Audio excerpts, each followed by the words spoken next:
Hello, everybody. Mike here from Vegan Voices for Change, and I'm with Jennifer Sully. And I'm going to let her start off with talking a little bit about herself and how she got into veganism, and if she wants to, activism. If not, I'm going to pound her with questions. You have the floor. So I became vegan about 27 years ago. So I saw a picture of a cow with mastitis in a PETA magazine, and just that photograph alone, I realized that it was, time to go vegan. I'd been vegetarian for about 10 years, and just seeing that picture, I not even knowing like everything I know about the dairy industry now, but just that picture alone, I knew that I didn't want to contribute to the suffering of dairy cows. So I became vegan. And then I became an animal rights activist in 2018. So again, I've been vegan for 20 years before becoming an activist. I thought, being vegan was enough. And little did I know that being a voice for the animals and being active was just life changing and something that the animals really rely on, since we are their voice after all. Mm-hmm. Awesome. And yeah, it's funny because I've known you obviously for a while, and I remember both of us doing activism together, and we've done a lot over the years, which is always awesome and fun. Yeah. So I'm going to jump into the questions here. So, what have you done in the vegan movement, just to give people some insight as to some of the stuff you've done for activism and Um, animals? so my main one is that I am a board member and the Maryland organizer for Horse Racing Wrongs. Nice. I proudly became a board member in 2022, but I had been running protests for them, for us, for our organization um, since 2019. So just got deeper and deeper involved with them.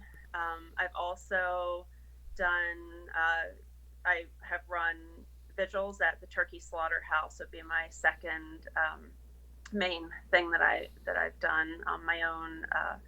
And then I have done fur protests. I've done pretty much any sort of animal exploitation. I've been to foie gras protests. I've done a number of like outreach, and I've done protests outside of petting zoos. I've done AAA protests and organized some of them. Had some of my uh, Hi, Dandy. friends. There's Dandy. Say hi.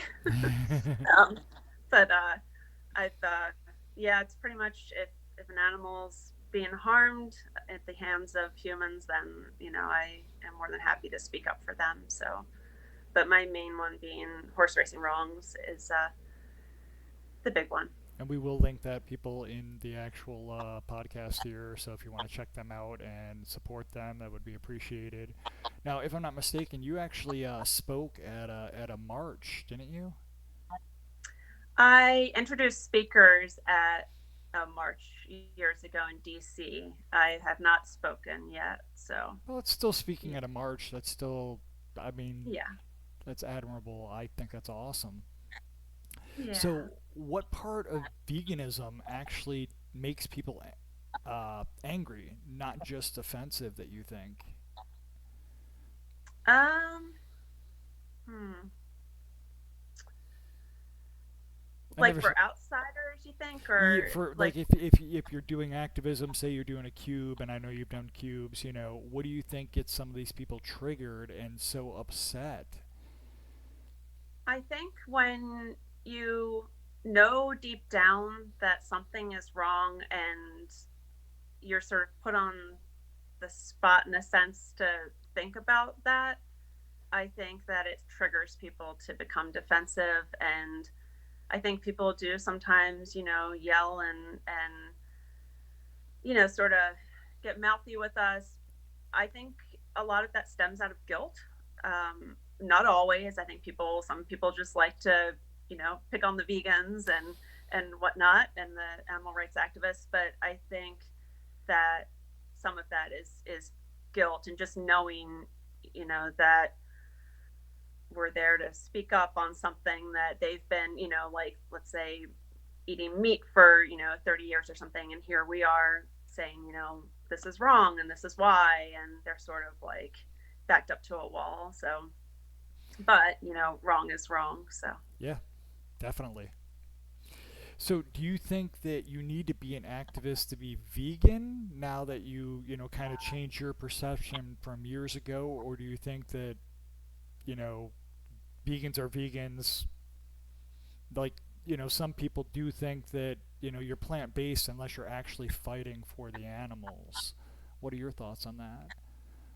I mean, like I said, for 20 years, I thought being vegan was enough, like eating, veggie burgers Mm-hmm. and instead of eating a dead cow was enough. And, little did I know it wasn't. It's a huge step. And I don't, I'm not trying to say that it's not an awesome thing to become vegan or plant based. It is.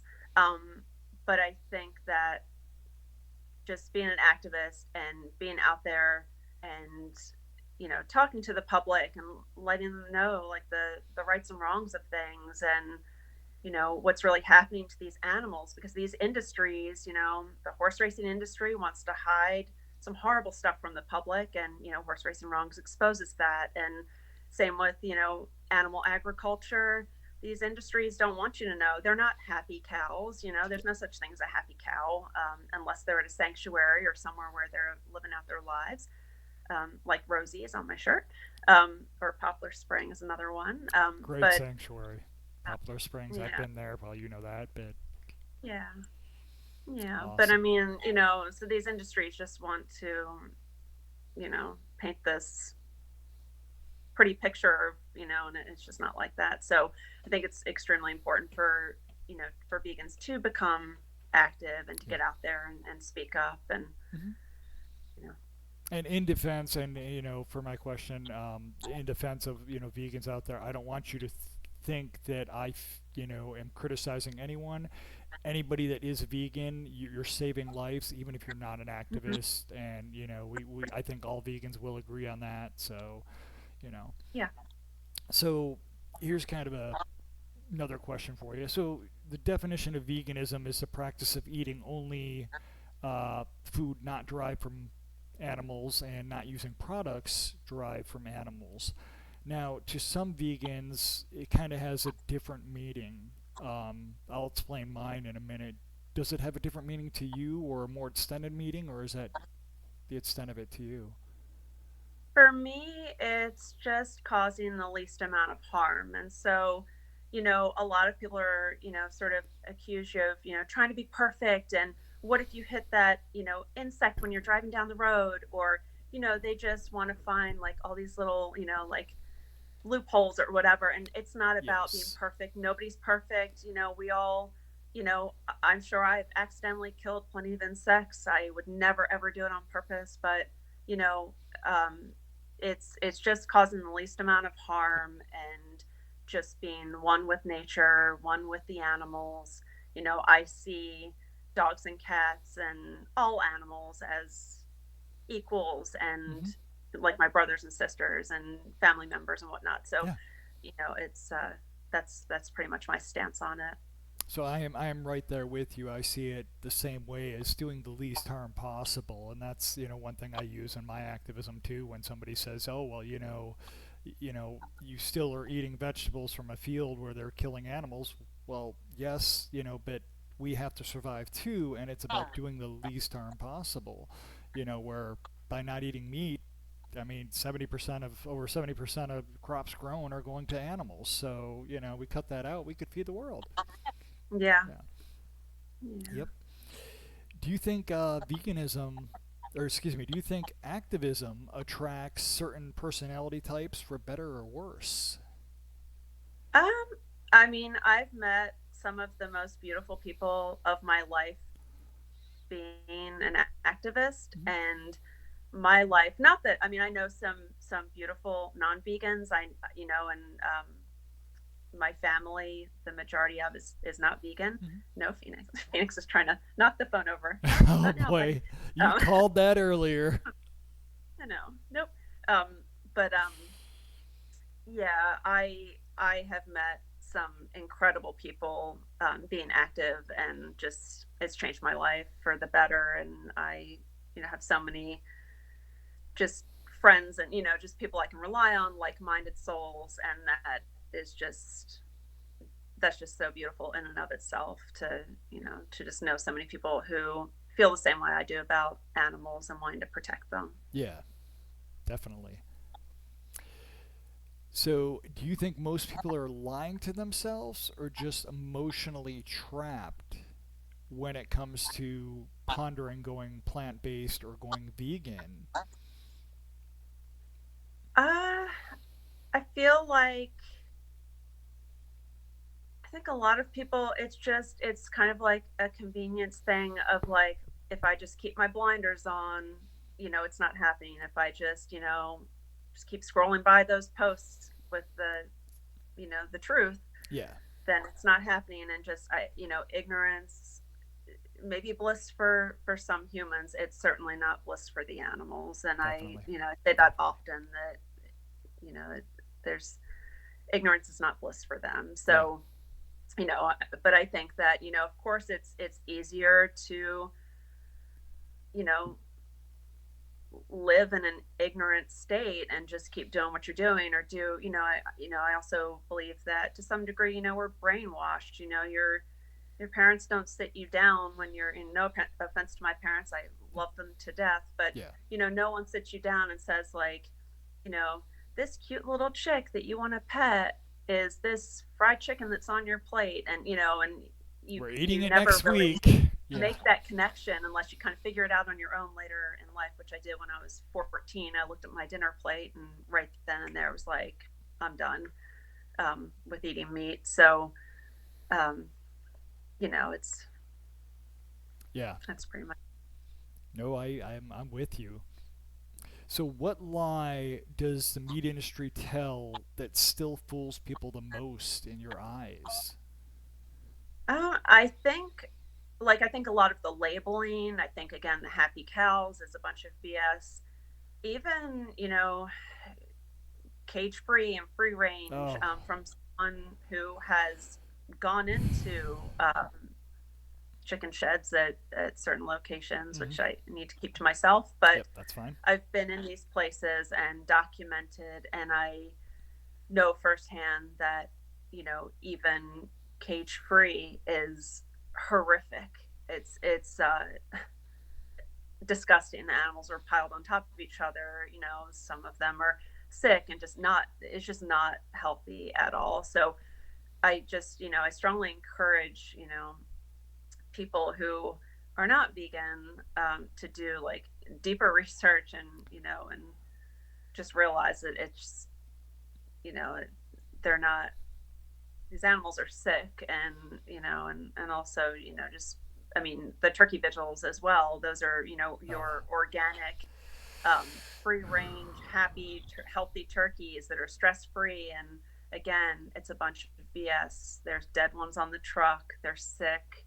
They're diseased. I have photographs of, one of my turkey friends who I met on a truck, who was incredibly sick, but probably ended up on somebody's plate. So, um, the industry is all about needing to lie, of course, because it's all about money at the end of the yes. day. Like in all of the industries, whether it's, horse racing, the Mm-hmm. meat industry, the egg industry, whatever cruelty, they got to keep making their money. So they're just going to keep lying in hopes that, we're not there to expose the truth.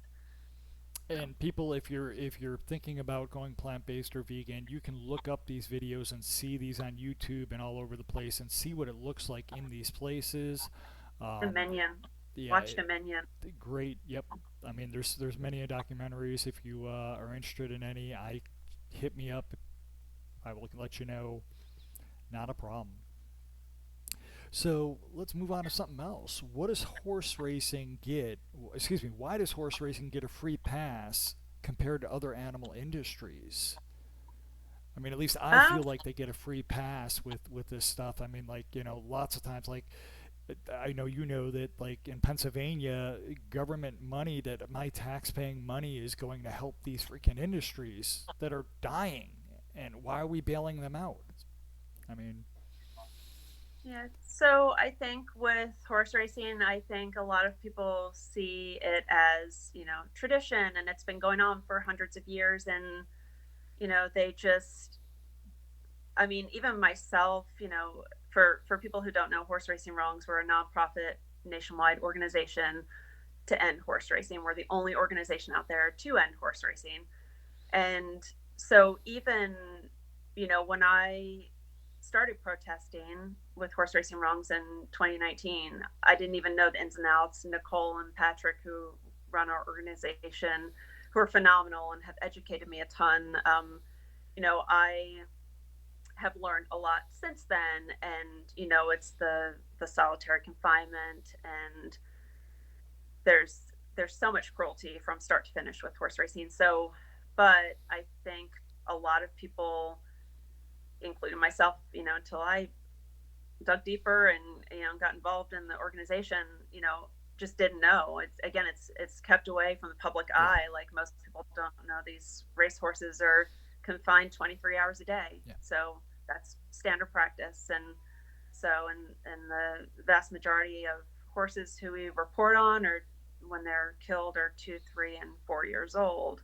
Also, most people don't know that. I think they think these horses are living some full life and they're loved, and and it's just not the case. Like, they're miserable, they're confined, they're it's just, it's not Having good. having actually worked at a racetrack briefly when I was younger, long before I was vegan, I saw some of the inside stuff. Being a hot walker, I'd walk the horses before the race and after the race.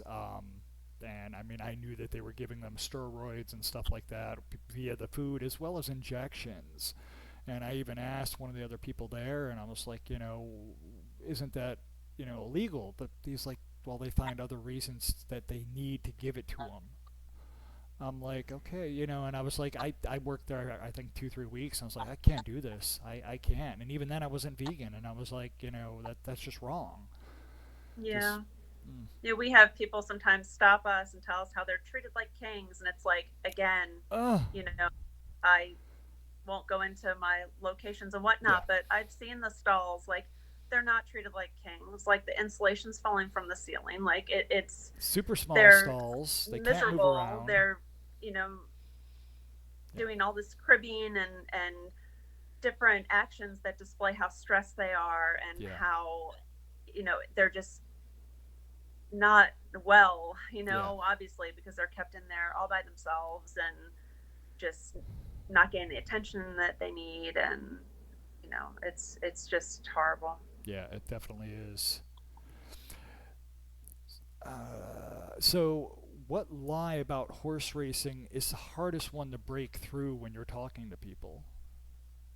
A lot of people, I mean, I can say over the years that I've been doing the horse racing protests, that when I first started, pretty much anything I said, I feel like the public was sort of like pushing back, and that can't be true. And it's like, it's all coming from the Maryland Racing Commission. Like, we get all of our information from Patrick Batuello, our president, does FOIA reports. Mm-hmm. So at least once a year, he puts in a request to each state's racing industry, or I'm sorry, racing commission Mm-hmm. and whatnot. And so he gets the facts from them as to these animals. He gets, the location of where they died, how they died, and, was it during training? Was it racing? How old were they? Things like that. So, and like I said, the vast majority of these horses are 2, 3, and 4 years old. They're forced to run via whip at breakneck speed. And it's inevitable that these horses, who don't fully mature until they're about 6 years old, are going to break legs and things like that. And again, this industry is yet one of many that just relies on making a profit. And so they euthanize the horses, and it's on with the next. And that's just business as usual. And roughly an average of 5 horses a day are killed across the US, about 1,800 a year I across the was U.S. getting ready just So to ask you if you could throw some numbers out there offhand just to give people an idea of how many innocent sentient beings are killed in this industry. That's traumatizing. And it's this over 400 here in Maryland since 2014. And we've documented over 11,000 across the U.S. since 2014. So, um, and of course, that number is always, it's on our website. You can go there, and we have actually like a death toll calculator, so to speak, yeah. and it'll tell you when you go on the website how many horses have been killed Mm. in the U.S. since 2014. So So it's this horrific. this kind of brings up another question, and first let me enlighten people that might not know in case they're not vegan or don't know much about it. Most of the animals we slaughter for food are babies. Well, the majority are. I mean, dairy cows, when they're done doing milk, they're about 5 years old. But do you think it's this is kind of either way? It's a lose situation in my opinion. But do you think it's better that horses are dying at 4 or 5, or that these chickens and stuff are dying at a few months old? I mean, I It's think it's horrible all either way. awful. Whether I mean, you look at these horses who are 2 years old, and it's absolutely tragic that they are literally these horses have like their baby teeth are still there, Yeah, like on their necropsy reports and whatnot, and and so it's like, gosh, they never had a life, but at the same time, they were never going to have a life. yeah, Their so-called life is 23 hours of confinement, coming out, getting whipped and forced to run way beyond what they can naturally do, yeah, but they have a jockey on their back, just forcing them to go as fast as they can. And so, which again is just going to lead to like injuries and death. yeah. So, but then you have we'll report sometimes on, let's say, a 10-year-old horse who's been under the whip, I don't know, 40 times or something, or if not more, or whatever. And so, and that's tragic also, because God, that horse has been going on for, 10 years of just this miserable existence. So it's, Yeah. I think, whether, they're, even like in the chicken industry, the egg industry, like the little chicks going into the macerator, which is just like basically a huge blender that just grinds them up alive, which is also standard practice in the good old egg industry. I think that whether it's that little chick going into the blender versus an adult chicken, that got that far, their life is, it's all such a miserable existence that both are horrible, both are wrong. So there's no, Yeah. there's Yeah, there was. there's no plus side to Yeah. either one. And for people that don't know, male chicks are deemed useless, so they are ground up usually when they're a day old, and in many cases, they're even fed back to the other chickens. Um, Pretty freaking gross. So, why does horse. Oh, I already did that. I am so sorry. If people really understood one thing about racing, what would it be, do you think, that you could tell them that would end it the fastest? Unfortunately, I mean, because of subsidies and because of the horse racing industry is propped up so strongly by subsidies, there's no like real quick fix. Uh, It's kind of, that's why it's sort of like this Let me very interject. slow process. I mean, But like, if you could tell something to people to get them to stop watching and going, what one thing, if you could get that through their head, do you think would be to get them to stop watching and going, which would then eventually kill the industry? yeah, I mean, I think I would just strongly encourage them to like go to our website, see all of the names, Yeah. see the ages, look at the necropsy pictures, and when you look at that, having a meltdown was a young horse who was killed here in Maryland a couple Preaknesses ago, and when you look at his necropsy picture, you can't defend that. You can't say, oh well, gosh, he just, you know, horses break their legs sometimes. It's not, it's they break their legs all the time, and they're getting killed all the time, and it just needs to end. Yeah. So, you know, I think if people, would just sort of, but again, people who are heavy into the horse racing industry, they don't want to look at the Hmm. necropsy pictures, and they just want to keep their head down and just keep, pushing along and make their money. So That's what's more important to them. Definitely not the horses. So. So, with the horse racing industry, would you feel that reform would be like a trap, or would it be a step towards abolition? So our stance is that horse racing needs to end 100%. So while there are other organizations out there that touch on reform, for us, cruelty is cruelty. Yes. And you can't, if you whip a horse twice instead of 10 times, does that make it better? No, it's still cruel. If you kill two horses a day instead of five horses a day across the US, does that make it better? No. I mean, there's no kind way to abuse an animal. There's no gentler way to,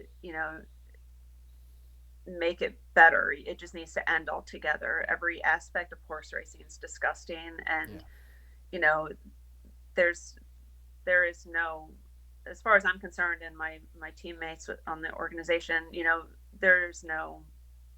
there's no reform. There's nothing that can be done to make it a little bit kinder. It just needs to stop. I like the way you're thinking. So, I'm not even gonna. Actually, I'm gonna go ahead and ask that. So, what argument for horse racing that people use sounds reasonable on the surface, but completely collapses when you expand and explain to them about stuff? Um, I'm sure you've had I a mean, few people. Sorry. I guess I think I heard it all correctly. So, I mean, I would say probably, I guess, like the deaths of the horses and everything. Like, I think that, like, things that they aren't aware of that we kind of let them know about, or is that where you're kind of going? Yeah, I mean, like, an excuse that they have, that you basically shut them down. So. Yeah, I mean, again, like a lot of people like to say how they're, treated like kings and they're loved, and people who have, walked or worked back in the barns and whatnot. But, um, you know, again, I can assure you, I've been back there too, and it's Yeah, awful. deplorable. So, I think, I mean, sometimes we have had people show up at like our protests and everything, and we've approached them and given them leaflets, and given them the information on like how many horses have been killed, in Maryland, or Delaware Park is another one that I cover. So, Hmm. things like that. And we have had people leave and not enter the Oh, tracks and good. things like that because they see the truth that they haven't known up until that moment because it's so well hidden. So, Yeah, that's amazing. I'm really glad that you guys do that. So, and hopefully one of these times soon I'll be there. yeah. So, do you feel that shutting down horse-drawn carriages, which you helped do in Frederick, Maryland, taught you something that vigils never could? Um, Kind of a tough question there, I know. yeah. Um, well, the vigils, you said that the vigils, Yeah, that the vigils never could really teach you. um, yeah, I mean, it's different forms of activism. Hmm. So, um, but I am glad to see, I think that the horse-drawn carriages are, definitely going away a little bit more and more. I'm seeing cities Hmm. that are definitely having less of that. So that's definitely good. And I know some of my friends are fighting for it in different cities. So, um, but yeah, the vigils are just a different kind of activism, and just sort of uh, I don't know how to really answer it better So than that. for Like it's just a me, yeah, different no, it's thing. it's kind of a hard question, but for me, the one thing that it really it taught me is that you just have to be presser. You just have to keep pressing and keep going, and things can come from it. Because that really showed me that when it was finally shut down. Because I mean, I know I wasn't there the whole time, but I know, like Michael Boyer, he was doing it for years, and it finally got shut down, and it was like a huge win. And so it shows me that we can make a difference. We can get things to change, and that's, vigils. I haven't had a place shut down yet. I've had people, complain about it and, get more information, but so that was kind of my Yeah, answer. I feel like vigils, it's kind of two parts. It's, being there to document and to spread the truth and to show people how these animals really are treated, and then also to like educate the public who are going by and everything. So, um, but it's definitely not really something. I can't say it's not something winnable. I'm sure that there are slaughterhouses perhaps that do close down and things like that, but I think that different campaigns like horse-drawn carriages and foie gras and things like that, and different, the Mm, fur industry is kind of falling apart, and in a good way. yeah, So, you know, there's definitely winnable things. I think that activists do kind of sort of. I think it kind of keeps them going more to see winnable things, and I can say for the horse racing industry and all of that, and the horse racing protests, that that's a more like slow moving process. yeah. It's because it's just it's the whole. I mean, I guess there's foie gras all over the nation as well, but it's a slower moving thing. But I can say that it's definitely heading in a better direction, and we do get wins. It's just you know tracks may not close down as quickly as like a first shop here or a first Yeah. shop there or something. So it's maybe a little like more difficult to see the wins, but there Hmm. are wins, and we're definitely making steps in the right direction. So Good, it's good. getting there. It's Yeah.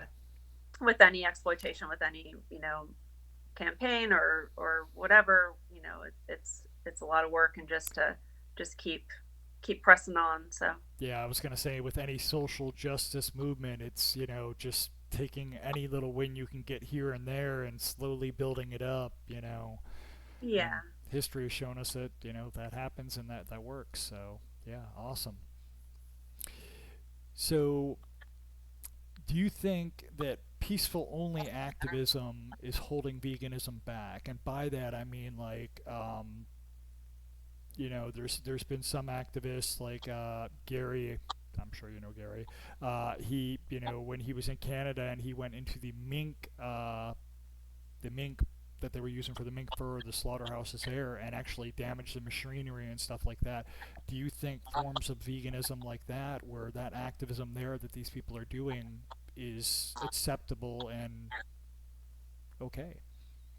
I think that they're all different ways of speaking up for the animals, and I think that all different ways can serve their purpose. Yes. I think that I used to sort of, when I first got into it, I thought, oh, you got to get on your megaphone. I mean, it took me a little bit to get on a megaphone, but once I did, like my friends kind of made fun of me because I didn't want to put it down. Never shut So, up.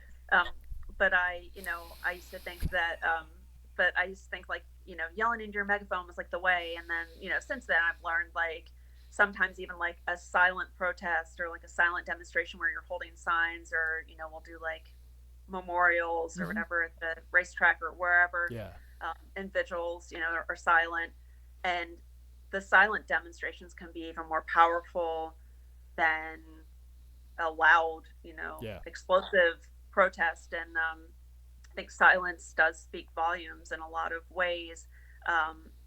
So I think that each, form of activism or whatever, I think it all serves its purpose. and Yeah. and you kind of learn, I've only been an activist since 2018, so not that long, but you kind of learn along the way, like this is effective, or people are very receptive to this form of activism versus, maybe being quiet somewhere is more beneficial for the animals, and at the end of the day you have to do, what's going to benefit the animals the most. Yeah. So that's got Yeah. to be like the top priority of how am I going to make a difference for them, at the end of the day, Yeah. and because that's all that really matters. So Good answer. So, what do you feel is the most manipulative tactic used against your movement, be it the horse racing wrongs or be it veganism as a whole? And you can say it basically from people that are, meat eaters, or if you're talking about like from the meat industry, what do you think is the answer to can that? you can you repeat the question one more Oh, I'm time? sorry. Sorry. What is the most manipulative tactic used against your movement? That's a tough one. Um, Yeah. I mean, with me, I see it as, like with the egg industry, changing it from, free range to, this and that. And, they're always changing the name so that you think that they're out there in the field and running around free. And, first it was cage free and then it was, but they're always changing the name once people catch on. And it's like you're manipulating it. You haven't changed crap. yeah, To I me, it's guess. like stuff like that. Yeah, I mean that sort of reminds me, like as far as with the horse racing protests and everything, and the horse racing industry. I mean, I know that they oftentimes want to say, "Oh, the track needs, a new surface," or it must have been like the weather, or like all these like bogus, Oh, like wow. BS reasons of why, like They really two do that. horses just collided and died on the track or whatever. I didn't know that. They just want to say it's the surface of the track, or so we do get that, and I think that sadly some of the public still Yeah. believes that that's the reason for their deaths, and freak things Wow. happen, and of course we know it's not a freak accident, and it's Yeah. all built into the industry, built into the system. But um, but yeah, that's, I would say that's the probably the one of the biggest like BS things from the horse racing industry would be that Yeah. sort of. That's I see. I didn't even know that, and I'm wow. That's crazy. So, uh, how much do you feel internal conflict exists inside animal rights spaces, and why do you think that exists? Inside of what? Sorry. Animal rights spaces. Like you have different activists seeing different views, and sometimes they clash. And sometimes vegans are putting down other vegans for the actions they're doing. Why do you think this is happening? Do you think it's an ego? Do you think it's just that what? I think there's definitely some activists who probably carry a bit of an ego, but I think that I try my best to respect, what other activists, like the way that they feel about something, and we're all like our own individuals and everything. Like, Yeah. we don't want to be all, exactly the same as each other and everything, um, but yeah, I think that, I don't know if it's not really a competition, but like I don't know really, but I know for me, like I just try to, like you do you, and I'm gonna keep doing me, and move forward. And again, like it's got to be all for the animals. Yeah. Like that's and it can't be for you know views on social media or whatever. Like it's Yep. the the top priority is the animals. Do you think the word plant based is watering down veganism, as in like people that say, I'm plant based? Do you think that's watering down veganism, or do you like people that say that as opposed to saying they're veganism if they're not doing activism and wearing leather and stuff like that? Or I mean, I guess so. The difference for people who don't honestly know, when you're plant based, that's a diet. Being vegan is a lifestyle. So, yes, um, you know, I am not. I'm sort of one that I don't really care for people to say like, "Oh, I'm vegan," and they're wearing their leather shoes and whatnot. It's like, no, like you're plant based, and I guess it's maybe technicalities, but I Yeah. there's a difference, Yep. and I I personally like people to, you know, use the correct terminology. So, but not that I think any less of that person or whatever. It's not that. It's just, people always say like, oh, vegans are, they're vegan because they tell you in 2 seconds, and yeah, because you can sleep well at night. You can hold your head up knowing that you're not, out there harming animals or paying someone to harm them. So yeah, Yeah. I am proud of being vegan. Like and so, And you but yeah, should be. that's it. Good answer. I don't know. So some vegans basically tread on eggshells. I think I've seen this when they're talking to others about going vegan, and I believe that it's they're trying to do it so that they feel liked or maybe don't get feedback, negative feedback from the person. Do you think that people should that are vegan should stop trying to be liked by meat eaters? I mean, me personally, I don't care if a meat eater, doesn't like me because of what I'm saying. The hell with them. I'm trying to save lives. So they can hate me. I'm not going to say things nicely. If saying, stuff that they don't like gets them to change or whatever, I'm okay with that. You can hate me. Save the animals. Yeah, I mean, I anyone who knows me knows that I'm not one to sugarcoat things, or I'm pretty blunt about like my feelings and everything, and I'm never, out there to like offend anyone, but at the same time, I find, for example, hunting extremely offensive. So, if, you know, I don't know, like I'm not gonna sugarcoat anything or like, but I can certainly get along with anyone. And if you're, open minded and you want to change, or you want to, expand your knowledge on something and learn more about veganism, no matter, even if you are a hunter or whoever you are, that's all good. But, if you have no interest in trying to open up your mind, and then yeah, I'm just going to keep doing what I'm doing and stay on my path. And as one of my friends said once upon a time, like, if you're just gonna, stand in my way, then move over, because I'm just gonna keep plowing through. And Yeah. that's me as well. Like, like, if you want to walk beside me, walk beside me. But if you just want to kind of get in my way or whatever, then better step aside. Yep. So, So, have you ever had anything happen to you that almost made you walk away from activism? um, no, I can say that the vigils, it's,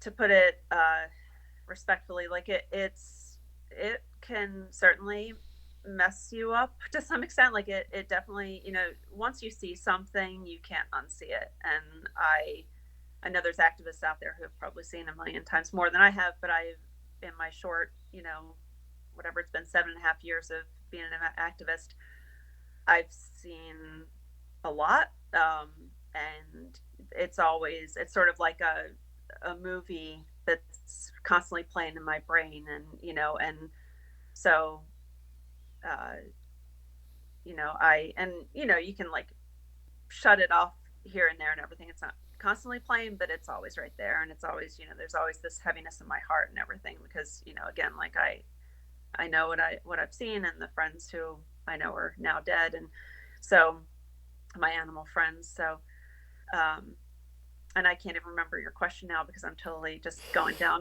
No, I'm just thinking about that now. I'm thinking did about you the ever have visuals that anything that took almost place. made you walk away?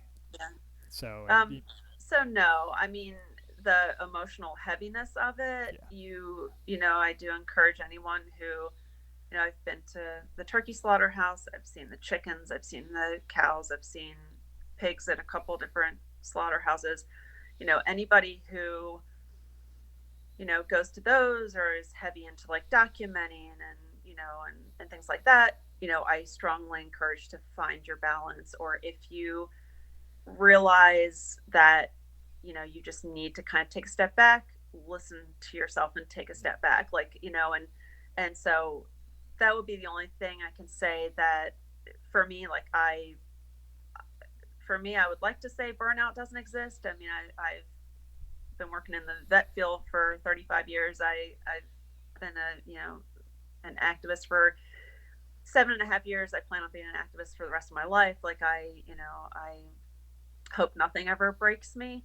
But I think that there's definitely some times where like the emotional part of it is very trying, and Yeah. I can understand why people just need to just back away for six Yeah. months or whatever to just reset, because it's a lot, when you're willing to open your eyes, open your heart, open your mind, and go and look at these, cows on the trucks or in the holding pens who, and Mike, you and I've gone places and given Mount them Area their 5. last meal, and Mount Area 5. yeah, and so it's that weighs on you, Yeah. but at the same time, like, they're relying on us to just keep coming back and to Yep. just keep plugging away. So that's all I know. It's almost, I've heard people say it's like a moral obligation for us to speak up for them and just keep coming back, and I agree with that. Like, I don't ever want to stop. I hope nothing Yeah. breaks me.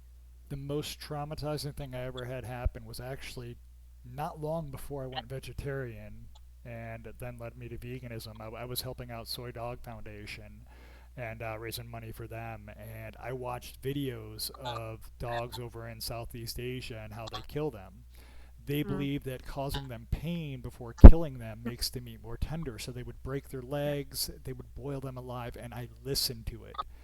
And I Yeah. still sometimes have nightmares hearing the dogs. And but the first few weeks, I mean, I barely slept because I couldn't sleep. I was so traumatized. But the thing is now I try and use that to make me fight harder, because that's painful for me, but it's even more painful for what they're going through. You know. Yeah, absolutely. I forgot about that. Was another thing I did. I was trying to think when you first asked me, like, what activism have I done, and I have covered like a fair bit of ground. And I used to do with a friend of mine at the time. We did the Bucknell protests and Ulan Mm. protests in DC, and the dog meat trade and cat meat trade, and it's just horrific. And yeah, I remember that about the more you make them suffer, the better it's going to taste, and Yeah. like, I don't Hmm. know. So, have you ever lost friends or family over you being either vegan or being an activist? Um, that's a good question. I have definitely had some people in my life who I wanted to have in my life, like I who are not vegan, but who were sort of put off or felt like, oh, well, if I'm not vegan, I guess I'm not worthy of being around you or whatever, and which is false. But so I definitely have had people sort of like decide that they think it's best to not be in my life. But um, I would say as an activist, no. I mean, I think people will kind of come and go for their own reasons and whatnot. But yeah, I've never. I don't think so. So, my next question you've already answered. I was going to ask you what image or what, have you seen haunt you the most, but we kind of just went through that a minute ago. So how do you carry the weight of the animals that you couldn't save? Um, yeah. So you and I have talked about this a little bit as well. Yeah. So yeah, I mean, it sucks, and you know, whenever you go to like a holding pen and you have, there's like hundreds of cows or five cows or whomever, that horrible feeling of knowing that it's like a sinking ship and you can't do a damn thing about it. You can save yourself, but all your friends are going to go down in that ship and you can't do anything about it. And that is horrible. And, there's no,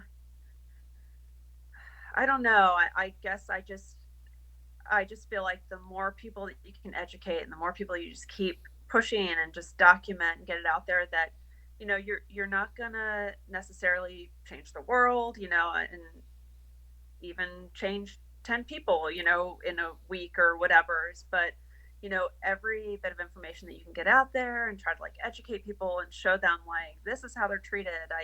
I just had a conversation with a person, a total stranger, the other day who was, asking about my, one of my tattoos, and I was telling her how, these animals in holding pens have no food, no water, they're some of them have no shelter, and she was horrified, and but it's like hopefully that kind of planted some seeds and just kind Mm-hmm. of got her thinking, and you just, I don't know, it haunts you. Yeah. um Haunts me all the time, and I like I said, I have some tag numbers tattooed on me, and pictures of some of my friends who were brutally slaughtered. I have pictures of them in my living room, just to, but it reminds me like, hey, this is why I'm doing what I'm doing. And I just need to keep coming back, and I just need to push harder.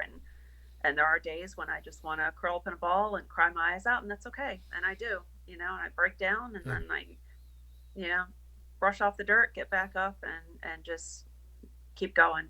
Just got to keep pushing.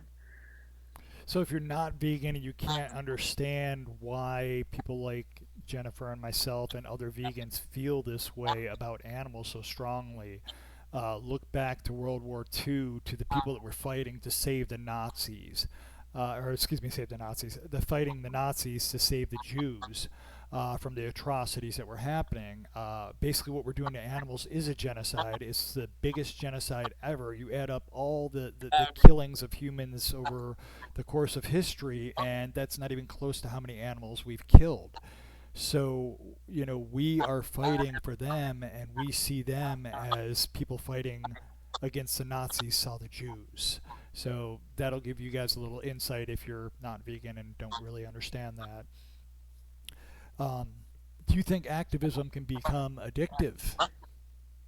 Um, yeah, I mean, Definitely. it's, while I think I can say like all act or most activists, including myself, while we wish we didn't have to do it, we wish that. Sorry, I just have to move a little bit. There we go. You're good.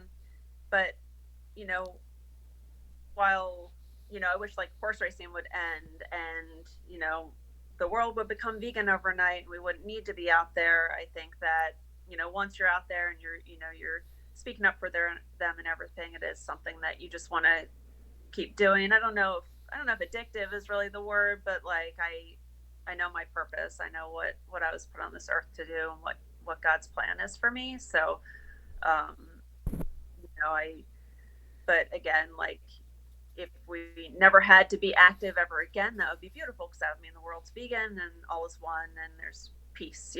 But that's not the sadly not the case. So, Yep. So, uh, this is controversial in the vegan movement. I'm sure you've heard it on both sides, but do you think people making baby steps like, meatless Mondays, is helping or hurting the movement compared to going all vegan? Because I know that I've met some vegans that say, no, you have to go all vegan, or you're not helping. But to me, I see it, if somebody goes and, meatless 3 days a week, you're saving animals 3 days a week. That's the way I see it. How do you see that? that's a tough one. So I feel like I definitely know some people who are like, it's either everything or nothing. Yeah. Like, just you got to be vegan, and I think that to some extent, I think it's a little unrealistic for for myself. Like, yeah, I can look at this picture of a cow in a magazine, and that was it. And that was it. My Yeah. mom's like, "Do you ever want hamburgers again?" I was like, "I'm not sure, not right now." And I never ate one ever again. And that was 20 some years ago. And so or sorry, 30 some years ago. But I think that for me, yeah, I agree. I think that if you're eating, I think it's hard. I mean, I think if you're eating less animals, or you're drinking almond milk instead of cow's milk, I think that's definitely a step in the right direction, and I Yes. encourage steps in the right direction. But I also, it kind of goes back to, cruelty is cruelty. And if you're eating one burger a week instead of six burgers a week, you're still eating a burger a week, So it's like, I kind of, I'm honestly kind of split on it Yeah. internally because, part of me is like, in an ideal world, yeah, like just go vegan already, and, Yes. and just But love on the animals and live in peace and let your morals and your ethics and everything just align, and your heart and your mind and everything, and just do that. But then, for people who, you know, do kind of need like baby steps. I mean, I was vegetarian for 10 years. I mean, but I can say, you know, had I known about veganism, had I known about the dairy industry and the cruelty of, the egg industry, I honestly would have bypassed vegetarian altogether and yeah. just gone straight to vegan. I wish I had, but here we are. So, but yeah, I'm very divided on that because I do feel like any sort of like less cruelty obviously is better, and but ideally, Well, of no course, cruelty is best. but you're So also going to have people too that won't take the full plunge. So at that point, it's like I would much rather them do less harm than just say I'm not doing anything at all. And yeah, that's the way I've always looked at that. And I figured you'd see that way too, just knowing you. What would you say directly to someone who's trying to go vegan but not quite there yet? They're, experimenting with plant based stuff, but just not quite there. I would strongly encourage them to watch Dominion, watch some of these documentaries, Game Changers, and um, what I think it's What the Health and Earthlings, and Earthlings. all these different documentaries out there, and see what's really happening to these animals, and the impact it makes on the planet, the impact it makes on the animals, obviously our health. So I've never been vegan for health, but it's certainly an added bonus that Yeah. it's the healthiest way to thrive. So, Speaking of health but and not being vegan for health, so you're older than me, and I'm oh no, 50. How old are you? oh no, I am going to be 52 in September. Wow. So you look very Yeah. good for your age. Thanks for bringing that up, by the way. You're welcome. I couldn't Appreciate it. resist. Yeah, I figured. I'm younger, thank you. Yeah. Moving on. Yes. You left that open, I'm sorry. What Uh huh. scare? I'm gonna pay for that later. What scares the meat Yeah, you might. industry? What scares the meat industry the most right now?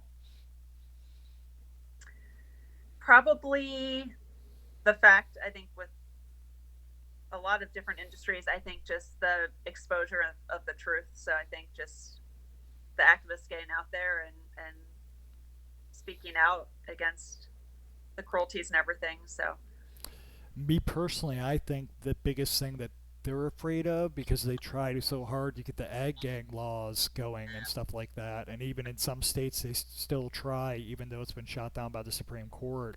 I think they're worried about more stuff being filmed inside of these slaughterhouses and places where they're raising stuff. And to me, that's what I think they're like super terrified of because when people start seeing that, like when during the pandemic when Smithfield basically cooked pigs alive and it was filmed, they apologized for it and stuff like that the next day, but they don't really give a shit. They just want to yeah, save I their mean money and save their face.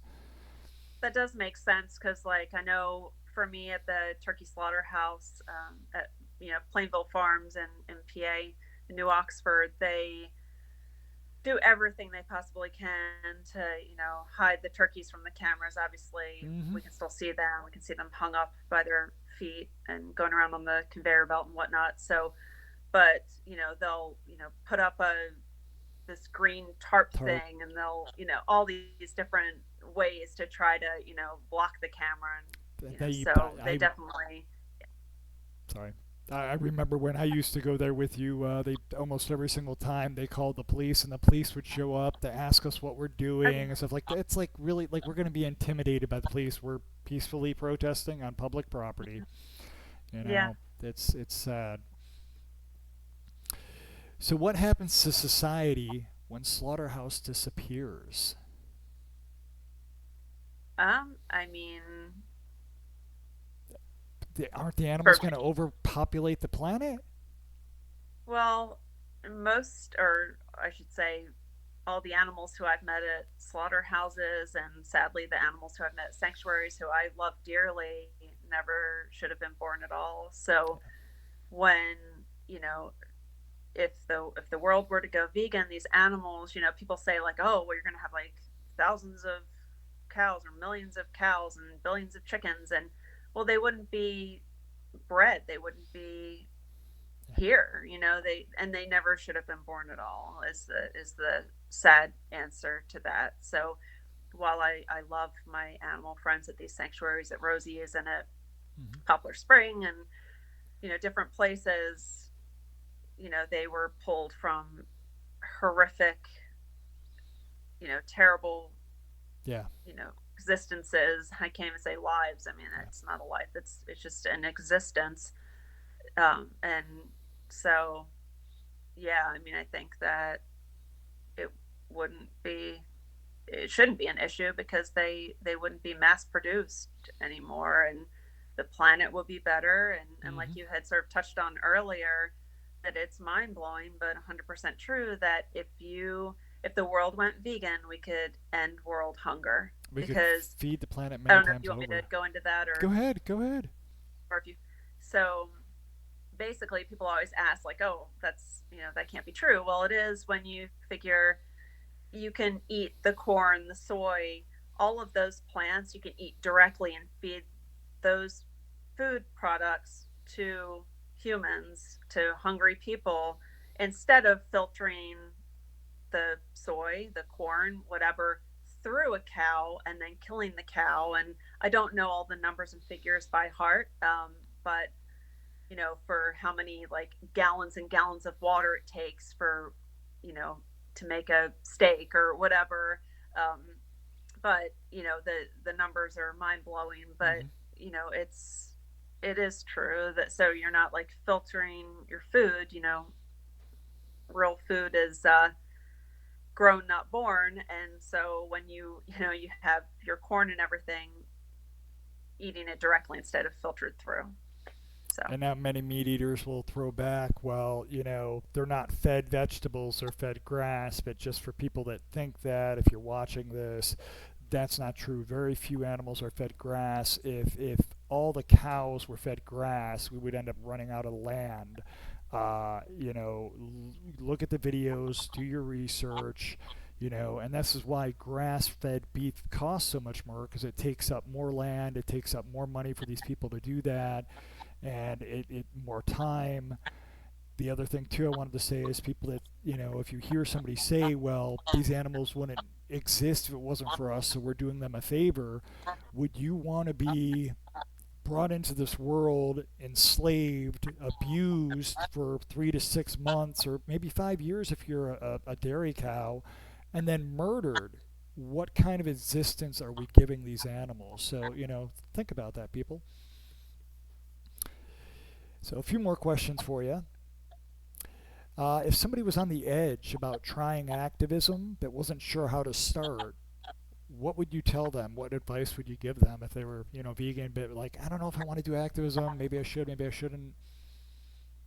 I think that there's something for everyone. And so I think for anyone who, even like myself, I'm pretty shy in the beginning. And, like I said, I would never even dream of running a protest or getting on a megaphone. And you can't really shut me up Nope. now a whole lot. But um, but I think that, if you're, sort of shy or whatever, just coming out and like holding a sign, or again, that speaks volumes.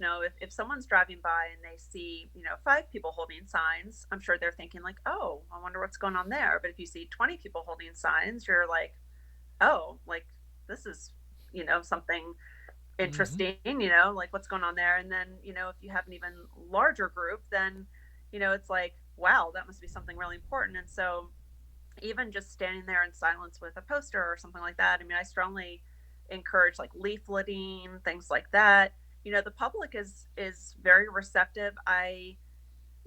You do get pushback sometimes, from people, but I've never had anything. It's never become like physical. People may say something stupid and just keep walking by or drive by, whatever.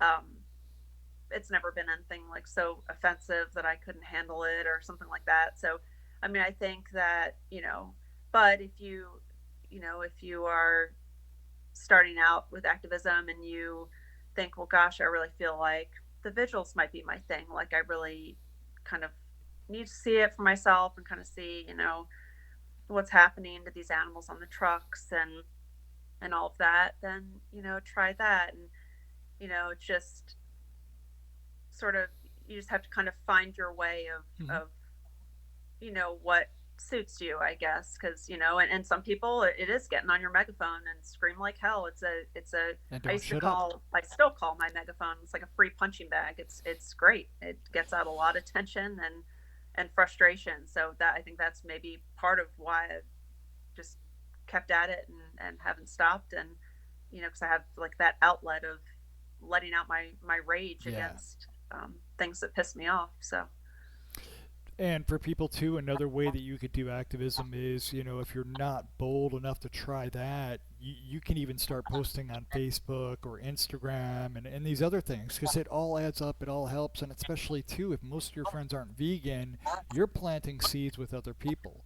And, if you need help with, answering questions and stuff like that, reach out to me, reach out to other, well-known vegans, and we will gladly step in and help and give you answers. So yeah, yeah, that is true. There's always, there's petitions and there's yeah, these petitions too. different online Yeah. actions. And Horse Racing Wrongs website, we actually have an action group, an action page on Facebook. So there's always things to do. So even if you want to do activism from your couch, you can certainly do that too. And it all matters, it all counts. And whether Yep. you're out there documenting or screaming in front of a fur shop or holding a sign, peacefully in front of a circus or whatever, wherever. Um, it all matters. It all serves its purpose. So So hypothetically, if your activism ended tomorrow for whatever reason, hopefully it doesn't. What would you want people to remember you for, and what would you want them to do next? um, I I don't know. I mean, I don't, because it's all about the animals. So like I never really think about like how people would remember me. I mean, I would hope that people would just remember, I guess, remember me as for being like a compassionate person who speaks up for animals. And that's about it. You know and I would want people to just keep plugging away with fighting against the horse racing and just and all of it, like all the exploitation, and just keep going. And even if you don't see like a win necessarily like in that Mm-hmm. moment, just keep plugging away and keep pushing, because you are, even if you don't realize in that moment, when you're talking to some random stranger or whatever, you're planting seeds sometimes and you don't even realize it. Or someone will reach out to you 6 months down the road and say, hey, remember that conversation we had? Like, I decided to go vegan, or I Yep. decided I wanted to become an activist or whatever. So Yeah. you just never know. And so, but yeah, at the end of the day, I don't know who would remember me and who wouldn't. But I hope that I hope that I'm just known for to be a kind person who spoke And up you for the definitely are. animals. So. So anything you want to ask me or say before you go? And I do also want to let you know that everybody that I will be linking Rosie's Farm Sanctuary as well as Poplar Springs too, so you can look into them if I didn't say that earlier. But do you have any questions or anything you want to say before we go? And I you, don't think so. I just to back up to actually your first question yeah. about how I got involved. I do want to kind of plug a name because I think it's really important that my friend John over in England, Hmm. him and I became like online friends, and he was a hardcore activist, and I was still vegan but not an activist, and didn't really understand, like, gosh, he's like doing for protests in London. He was all over the place and vigils and whatnot, and and I just want to thank him as being a huge he changed my life Yeah. because he um, was doing anonymous for the voiceless cubes, and had told me, like, oh, if you want to possibly get involved, like, there's cubes in the US. And so I looked it up, and sure enough, in Baltimore and in Frederick, there were cubes, and I got involved. And the moment I went to my first cube, that was the summer of 2018, that was the moment I knew I was exactly where I wanted to be and exactly what I needed to do for the rest of my life. And I it's all to my friend John over in England. So I just Awesome. do want to say that, like, it he Yeah. is a huge influence for me, and you know changed my life for the better. So, but anybody who's thinking about getting active, please do. And just the animals just need us Yep. desperately to speak up for them. So Well, I want to thank you for your time. I want to thank you for being here. Down the road we might do another one, and I might ask you questions about, like, deer and mailboxes and stuff like that. But that's yeah, for another right, time. So I'm gonna end this now before you can say anything yeah, else. You, yep. right, right. Stop recording. No. I, don't, I was worried you were gonna say about